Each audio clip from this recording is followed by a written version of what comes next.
Hello and welcome to another episode of Taking Back Saturday, a Happy Buyers Club podcast where we break down the real estate market each and every Friday, help buyers build confidence, follow a process, and hopefully buy really well. I'm your host, Chase Jones, and joining me as he does every week is my mate, Sam Hunter. How are you? Do you think we should change buy really well to buy happy? Or is that too many happies in one Too sentence? deep in it, mate. We are, 25 episodes in. We couldn't possibly change it now. People would, we'd switch off. If we were 2,000 episodes in, maybe. I think 25 we could make some decisions on this show. Well, consider it changed. Sam, today we are going to talk about off-market properties. Yeah. The elusive dream of every exhausted buyer the illustrious promise of every buyer's agent. So who better to speak about it than us? It is what we like to call a pretty weird and wonderful world. 100%. Firstly, it is weird and wonderful, and it is this like ethereal, mystical, mythical object that people feel like they're desperate to be a part of. For sure. I'll say thank you to every real estate agent that has ever sent us a referral. We are forever grateful. But every single referral we've ever got from a real estate agent comes with almost the first sentence of, they said you could get us an off-market property. And it's like the carrot that the agent dangles to somebody that usually has a house to sell that they want to sell. And then we have to say, cool, let's back up and talk about what you actually want before we start promising things that we may or may not be able to deliver. Because, finding an off-market property is not that difficult, I don't think. No. Transacting on one, that's where it starts to get a bit weird. For sure. And it's probably because off-market properties take many forms. And that's something that I think a lot of people need to come to understanding of, is that, off-market properties can mean genuinely off-market, as in they are just always sitting there in the agent's sort of pool of potential properties that, if the right buyer presents themselves, they're open to transacting. They're typically tenanted. And that's something that people have to be able to overcome if they're looking to potentially purchase that property. Can they take on a tenant, or can they make plans to, give them 60 days notice and sort of see them out after that? That's what sort of one form they take. Another is people wanting to just transact quietly. And that may be, whether it's a separation or a deceased estate, or can be that they're just not up for paying the marketing fees. So selling a house sucks. Some people do just want to deal with one agent and kind of just, for me, it's not the way you sell a house. This is me with my old sales agent hat on, but there are people that just don't want to go through the rigors of 3 Saturday open homes and an auction. Yeah. The last one is this off-market sort of moniker that's given to a lot of properties that are not really off-market. They're coming on to market. They're pre-market. They're in a phase of almost, hey, we're going to send this out to everyone in our database, tagging it as an off-market opportunity because it's the buzzword and everyone gets really excited. I tell you what makes something really not off-market is when there's an invite for 5,000 people to a VIP launch on a Saturday afternoon. And it's about probably asking the right questions of the agent about, what is this? Why is this off-market? Is this actually coming to market? If so, when? Is this just an opportunity for people to come through ahead of it launching on realestate.com.au? Is it a chance for them to get pre-market feedback? Do they have any intention of actually selling this property? That to me, that is the key question to ask. Yeah. Is, why is this off-market? And we snigger about it behind the scenes when we sort of say it's not off market if someone's got a real estate listing agreement signed. Like, that is genuinely, that house is for sale. It's just not on realestate.com.au. Yeah. But that's way harder to say. And putting in an email, it's off the marketplace. New for sale property that's not on realestate.com.au doesn't have the same ring to it as new off market property. Not as buzzy. It is not good marketing. Off market makes it sound private and exciting and luxurious almost. It is really good marketing. I think the one other reason why potentially agents will market a property off market, particularly in a rising pricing market, is the seller's expectations are a bit loose. So they're misaligned and they want an opportunity to sort of have some qualified buyers through, whether it's people that have missed out, whether it's buyers agents, or just good buyers at the moment that are probably in close communication with them, asking the right questions to get the sort of intel about properties pre-market Yeah. or genuinely off-market. That agent does not want to lose the listing because they tell the seller the truth. Your house isn't worth $2.5 million. It's probably worth closer to 2, maybe even 1.9. But you get 7 groups through. Suddenly, 100%. The market is the best friend of the good real estate agent because it usually will tell you the truth. Yeah. This is what we think it's worth. And then it's like, hey, there's feedback there. And you don't want to take 15 grand from somebody, do a full auction campaign, fail in public just because you didn't have the conversation about their overinflated expectations early enough. So you market it off market and you send it to your database and you get a few buyers agents through and you see what happens from there. I think there's another reason why people may choose to sign up with an agent but not actively market their property on a real estate portal, right? And that's, they're not that motivated. They'll sell if they get their price. They'll sell if they get terms that allow them to move on. So let's say you're a family of 5, mum and dad, 3 kids. You've lived in your place for the last 15 years, but suddenly kids don't want to share a bedroom anymore, right? And you're like, we need to go and find that 5-bed, 3-bath. We're prepared to spend the money, but we cannot move our kids into a rental, go through that rigors. We've got kids sport, everything on the weekends just doesn't work. So you tell a real estate agent, we'll sell our place if you can find us a buyer. That'll give us 6 months to move. Mm-hmm. That's a good off market. There's a bit of motivation there, but again, you've got to satisfy terms and price. I think the point that we're trying to make across all of these different scenarios as to why somebody may choose to sell their home without going on realestate.com.au off market is there's not as much need. There's not as much need. There's not as much motivation. It isn't as simple as take a letter of offer, write a number and some terms on it and present that forward. There's a lot more nuance and there's a lot more questions that you need to ask. And probably you need to have the lowest of low. This is certainly how we've approached every off market. When we sit with our clients and we're talking to people about what we may or may not bring them, we say to them, if we bring it off market, the expectation is that we are not going to buy that property. Yeah. Because there's just a lot of unknowns. We've got to get them all answered. And there's a reason that they haven't invested in marketing. There's a reason there's not a sign out the front. There's a reason that they're not just like top offers closing on July 30th, right? So we've got to find out what that is. 100%. And that's what we are here to do. Like, we are here for buyers. For the most part, buyers listen to this podcast. And it's about finding those answers, understanding the reasons. I know we speak pretty broadly about understanding what the seller's motivations are. With off markets, it's probably a little bit trickier because that motivation might not be as obvious. For sure. It might be just a case of, they want this. Are we in a position to give them that? Is it even, do we see value giving them that? Or are we in a position to offer them the terms that they're looking for to make this potential move that they're looking to do? For sure. So, it's good real estate practice, I think, to give people who potentially need something that's not a clean contract and 30-day settlement options. And to do that without costing them thousands of dollars makes a lot of sense. Like, I believe in that pre-market practice. I just don't necessarily believe in it being always marketed as exclusive opportunity when it is going to a database of 5,500 people, and then you go to this champagne open home and there's still 100 people there. Definitely. So we're uncovering the motivation or lack thereof of a potential vendor. We are asking about, is there a way that we can actually go about purchasing this property pre-market or off-market?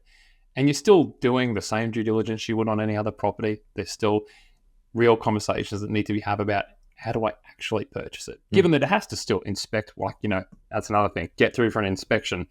Don't expect that you're going to be walking into a beautifully presented, staged masterpiece of a home.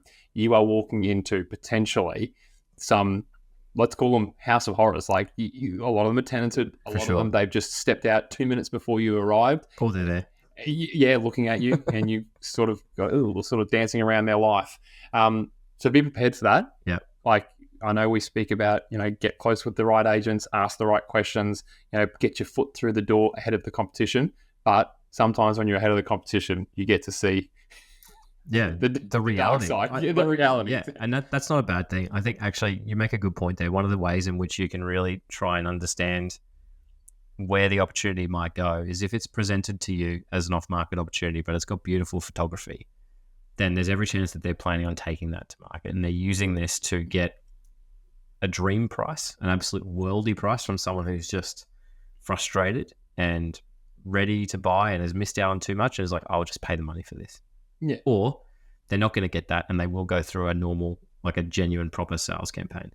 If someone's sending you an address and saying, I'll meet you there at 3:30 tomorrow and there's just no photos, and when you go on the like past photos on realestate.com, 15 years old. and yeah, you can see just the Google Street View, that's a pretty genuine off market. And Sure. you've got to go into that with again, what we do, really low expectations. Expect the worst and you'll never be disappointed. And just, it is what it is.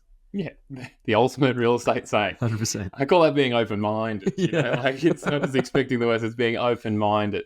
And I think to that comes, how are we actually getting here? Like, how do we get to that point where we're being given these addresses? It is about asking those questions of the agent, being like, "Hey, I'm sick of waiting for things to land on real estate. What have you seen? What's on your property management database? Yeah. What have you appraised? What can you and I go and see this week that actually works for me?" Imagine if there's a agent out there that's appraised a handful of properties in the week prior, and you are looking for something just like what they've appraised, and they can use you as the bait to take the next step to progress that appraisal to something more. Be like, "Hi, Mr. Seller. We saw each other last Wednesday, and I've got a buyer who is looking for your exact property. Would it be crazy if I brought them through?" What an awesome way to progress a potential, lead for a selling agent. It's almost like helping each other.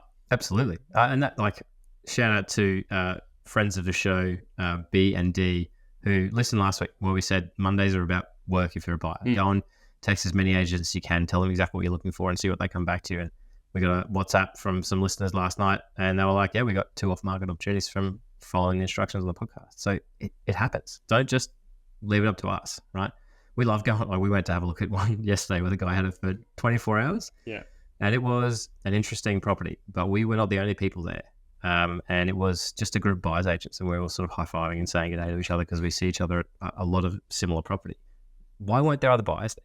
Like, this is the thing. Why wasn't that offered to the people who are in communication with that agent? Because chances are not many buyers are. They're just waiting for the next one to do it properly and then competing with everybody else. Yeah. So you got to go and put in that little bit of extra work that feels like a lot until you do it. And then you're like, oh, just sent 20 text messages and it took me all of 5 minutes. And now I've got some opportunities that no one else knows about. Will they be good? Who knows? But explore them. That will get you closer to buying than waiting for the one to come on the market after it's gone through all this process, Will. Yeah. And I know you said just prior that sometimes when there is almost like a pre-market launch, sometimes there's a misalignment with what the vendors sees value in that property, and you might have to, potentially pay the top end of market value to take it away from the competition. I think in the current market, it's you're not seeing a lot of properties being stolen. Yeah. Okay. But off-market properties can provide an opportunity to pay market value, which is a win. Yeah, absolutely. The house is always the win, and identifying that and being like, what do I need to do to actually secure this property, and having those conversations with an agent. I like this property. I want to buy it. How do I buy it? We saw an off-market property in Holland Park maybe 8 weeks ago, and the husband and wife with one kid and one on the way was selling it, and we thought that it was probably worth 1.3, thinking that it would go closer to 1.4 if it hit the market. And we were told by the agent 1.3 buys it today. They're realistic. They just want to do it with no fuss, was their words. And I was like, amazing. We passed it because it wasn't the property for our clients. Sold to another buyer off market the next day for 1.3. They are there. That is, I think, in this market, the exception to the rule. I think if you are buying stuff and you are taking it away from the market, you are negotiating to a premium price. Whether it's the same premium you would pay had it gone to auction or had it gone to a best and finals campaign, that's an impossible question to answer. But don't think that just because it's off market, it's cheap. Correct. You will battle against what if, and that is always in the seller's mind. What if we do put the $5,000 into marketing and go to market? Will we get that $5,000? Will we get $20,000? Will we get $50,000? You've got to be able to justify your offer on an off market, same as you would at an auction campaign, same as you would at best and finals, and you've got to give them almost exactly what they want to stop them from going to market, unless it is one of those other circumstances where it just doesn't make sense to invest the money and time and effort into going to it. I think buyers just need to understand that off market and on market are just two different buckets to get to the same, eventual outcome. Yeah. Like if you find a property that is appropriate and it happens to be off market, you're right. It doesn't mean you're going to steal it. You still have to go through the same conversations, the same discovery process to get to a point where you are buying that property. But you give yourself an opportunity to do so maybe without the rush of 50 groups through on a Saturday, and it's a Saturday afternoon and it's best and finals get called and you're at the barbecue on your phone, all that sort of stuff. It might be because you've seen it earlier in the week. You might be one of two groups. The other one didn't like it. And you're now just asking questions about how do I actually go about buying this? What are the seller's requirements? What do they need? What do they want? And then taking that away and trying to justify whether, if this property is right for me, am I going to buy it? 100%. It's just a different way of getting to the same point. Yep. It's not a way of stealing things, nicking one away from the market, but it is an opportunity nonetheless. For sure. And like, I think too many buyers get caught up on that. Is that property worth that price, right? Is it in your affordability? Because chances are, regardless of whatever you perceive it to be worth, it will sell for that or above if it goes to market. So if you have that opportunity, it's like, would we pay that today to make this our home? Knowing full well that in 6 months, we're going to be well ahead on equity.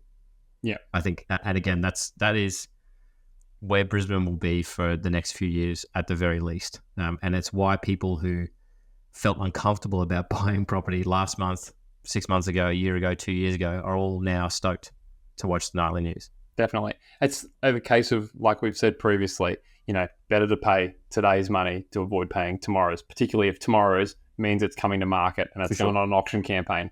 Because tomorrow's auction money is probably going to be a lot more than when the agent told you at that off-market property when it was just the two of you and said, 1-3 buys this. Absolutely. Believe them. Yeah. And like, let's use yesterday's example again. There were 5 buyers agents at this, 1 o'clock open home on a Tuesday afternoon. That goes to market and it's a 10:15 to 10:45 a.m. open home on a Saturday. There's 30 people there, right? So that is the difference. Just because it's just you and the agent doesn't mean that you're not going to pay the market's price. Listen to their feedback. Follow our advice in terms of figuring out value for yourself. Make sure that it's comfortably within your affordability and you're not just taking yourself beyond that baked bean budget, right?